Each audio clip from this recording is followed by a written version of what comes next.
Alright, welcome back from 10 minutes ago. I'm Tommy Two Socks, and today we're going to be watching some Wet and Wild things and some stuff. Alright. I don't know if you can hear that, but I like it.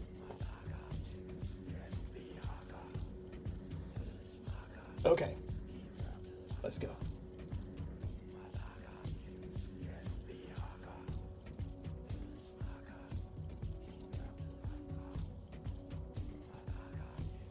I've seen this guy This is the before. amazing story of First Earth and the beginning of our universe. In the beginning, it said that First Earth was part of the Lyra constellation in the Vega star system. But what's the story behind its formation, or even its demise? It's said this can be found in a book known as We Are the Nibiruans. Alright, my followers and friends, do me a solid. Make sure you interact with this video so it pushes it even further in the algorithm. You may think your comment or like doesn't matter, but it does. It makes a huge difference. I'm looking to increase them follower and subscriber counts. Hey, thanks for being here. Right on, Because man. let's face it, without you guys, there is no platform. So thank you, I love y'all, and stay tuned. These founders were highly evolved souls that up to that point had completed many universal objectives. So being the creator gods that they were, they decided to make a universe of their own. Damn. The 12 of them came together, they were tasked with the question of which blueprint to choose, so that the souls created in, or the souls arriving to their new universe could spiritually evolve, as spiritual evolution is what every soul desires. Real quick, guys, did you find it interesting how they had 12 original founders of this universe? Wow. Kind of like you know who in the 12 disciples? Mm-hmm. Do you think there could be some relation there or some connection? I just found it very interesting how it started with 12. Let me know what you think in the comments. And finally, after much deliberation, they chose the protocol known as polarity integration.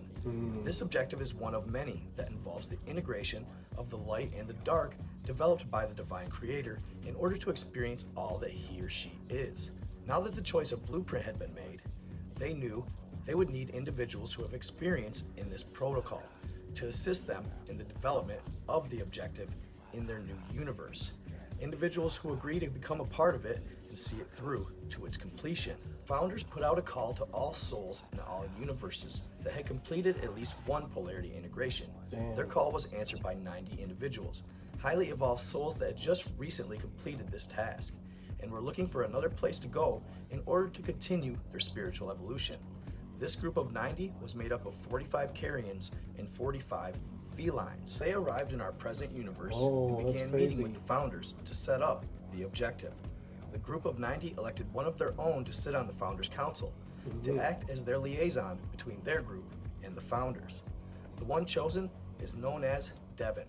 His real name was Divine, was the patriarch of the feline group. Carians were given a planet in the Orion constellation as their new home, while the felines were given a planet in the Lyra constellation for theirs. So the group of 90 divided and went to their respective planets to begin the task.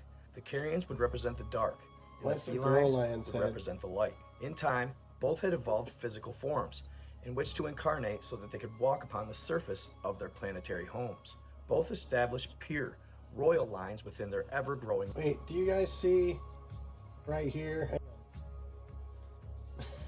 Yo, alright, sorry. I'm sorry. I didn't mean to incredible. So check this out. Okay, see right here? Can you see my mouse? Yeah. Boop. Ah. Okay. This right here, why? It's the only one without the head turned around. That's a little bit weird, man. It's just, that's all I'm saying. That's just, there's something there. Alright. As you were. Race. In time, both crossbred into other life forms on their planetary homes to create a new race of beings. And then, when that new race had become an established part of their respective societies, the Carians and Reptilians arrived in the Lyra constellation and colonized a neighboring planet of the felines and the humans. Doing so, they were now ready for the first grand experiment of integration. We called it the First Earth Grand Experiment. In time, they both evolved into physical forms in which they could incarnate to walk upon their planetary homes, eventually establishing pure royal bloodlines for their ever-growing race. And even further down the line, they actually crossbred with other species to create a new race of beings. Soon enough, the Carian reptilians had established themselves as part of their respective societies. So as a result, they eventually colonized a planet in the Lyra constellation next to the felines. This move would allow the founders to start the experiment. First grand Earth experiment took place on a 3D planet just like Earth. Cool. And it was occupied by the felines and the humans. And as their technology rapidly advanced, they were able to build a Stargate and then learned how to space travel. And shortly thereafter, both races were able to travel back and forth, visiting each other's respective planets. So the two groups finally reunited again. But this time, there was more involved, like their offspring. And of course, naturally, this would lead to their offspring's interbreeding, establishing alliances among the races. At first, everything went very well. The intermarrying between the royal families created new races and eventually created a hierarchy. First, you had the royal bloodlines, then the priests, then the scientists, then the military, and then the working class was the rest of them. But as you and I know, all good things must come to an end. That's exactly what took place here. Nobody really knows what drove a wedge between the two groups, but it would lead to the first Great Galactic War. The only thing that is known is it was simply a miscommunication somewhere along the lines. Somebody didn't hold up to their end of the bargain, and it created animosity between the two groups. It is believed that it had to do with an alliance between two races that another race didn't like. This created great mistrust between the two parties. So the feline humans always about the launched races, the first man. attack against the Carrion reptilian group. Prior to that, before the First Galactic War, there were actually some minor skirmishes between the two houses. It was at this time that the fathers of those in power during the Galactic War were killed. That would be Shambhala and Jahaway's father, Kobazar. The leaders now in power were just teenagers at the time, still wet behind the ears, and it hurt them deeply.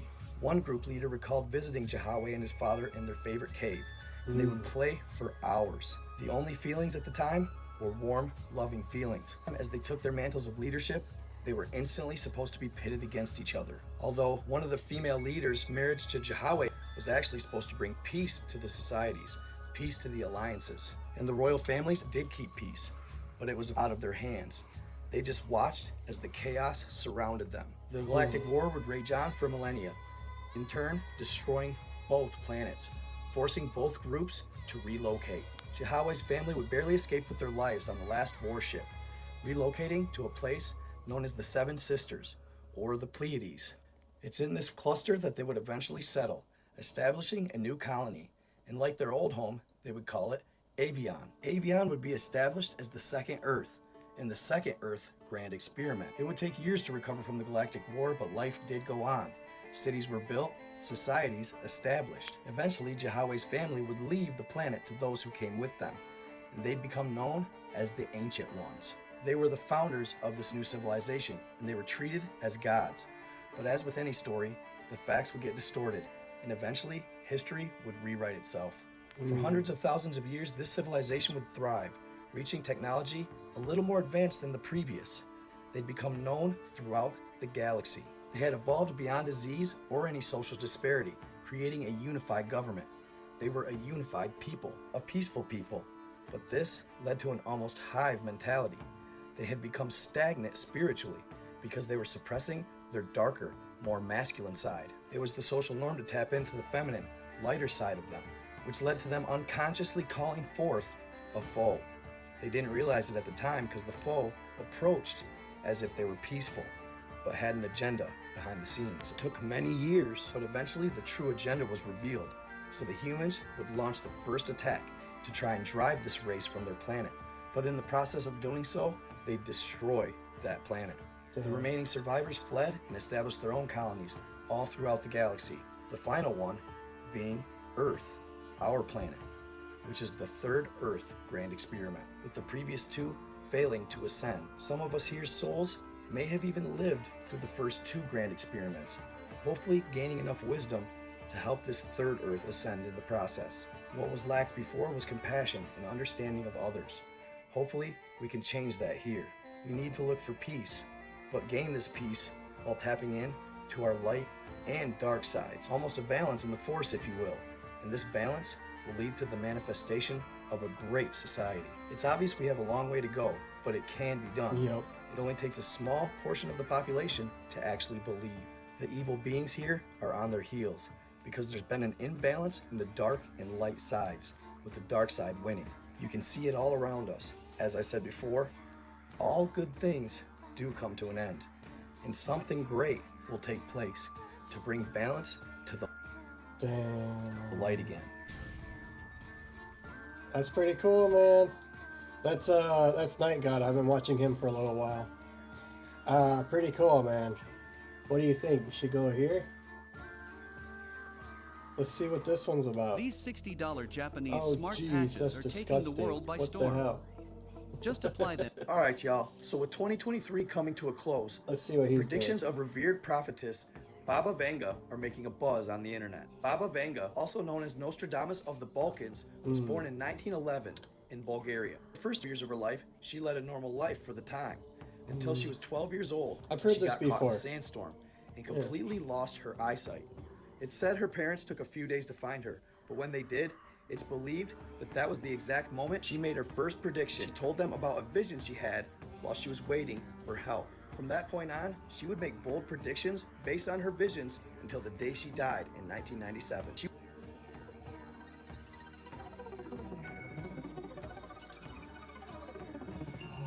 Oh yeah, I've heard this. I've seen this stuff. He would make over I've 5,000 seen that channel predictions, before. predicting events like 9/11, Barack Obama becoming the 44th president, and even President Donald Trump. According to theorists, she's gotten 85% of her predictions right, dating all the way out to 5079, when she believes the world is going to end. She had an uncanny ability to make predictions of the future, even predicting events like Chernobyl or the COVID-19 pandemic. With bold predictions like these, she quickly gained a global presence. She was known all throughout the world, and she obviously still has us even talking about her to this day. Every year, at the end of the year, Baba Vanga predictions create a buzz because people want to know what she predicted for the year to come. But before we start there, let's go back to 2023 and see what she got wrong. First prediction she made for 2023 was that people would be able to create designer babies. She predicted that people would be able to choose the traits of their baby before birth, from their eye color to their hair color to the sex to their body shape and even more. But was she wrong? Because December 2022, biotechnologist Hashim Al-Ghalili released an 8-minute long video that presented a laboratory purportedly able to incubate up to 30,000 lab-grown babies per year. Damn. A project dubbed Ectolife does not yet exist, but those troubled by genetic engineering or indeed eugenics have reason to be concerned by the facility's as of yet hypothetical elite package offering, which allows prospective parents to edit any trait of their baby through a wide range of over 300 genes. Just because it hasn't hit the public yet doesn't mean it's not possible. So those that are saying she got that wrong could argue that. And who knows, it could even be happening behind the scenes. One they're saying she got wrong was that a calamitous solar flare was going to hit Earth. But on December 1st, earlier this month, they predicted that a solar flare was going to hit Earth. And the year ain't quite over yet. So maybe she didn't get it wrong after all. I mean, let's hope not. But with a few days left, we'll just have to wait and see. But I know we're all asking ourselves, what did she predict in 2024? What is going to happen in the year to come? The following are the 7 predictions Baba Vanga made for the year 2024. Her first one, her prophecy suggests a looming economic crisis in 2024 will take place.